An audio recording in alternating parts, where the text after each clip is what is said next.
Hi guys, in this quick video I'll show you how to connect your Xbox One controller to your iPad.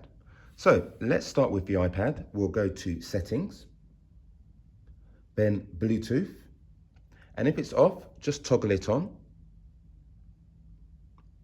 The iPad is now searching for a device.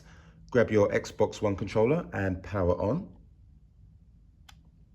And just at the top, we have the Bluetooth button.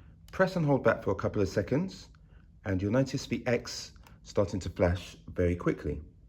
Now if we have a look at the iPad, we'll see the Xbox wireless controller. Just click on it.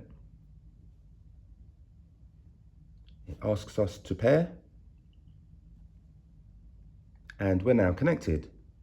Now when you're all done with connecting and playing and you want to disconnect and forget the device, all you need to do is come back here, click on the I for your Xbox wireless controller, then go to Forget Device.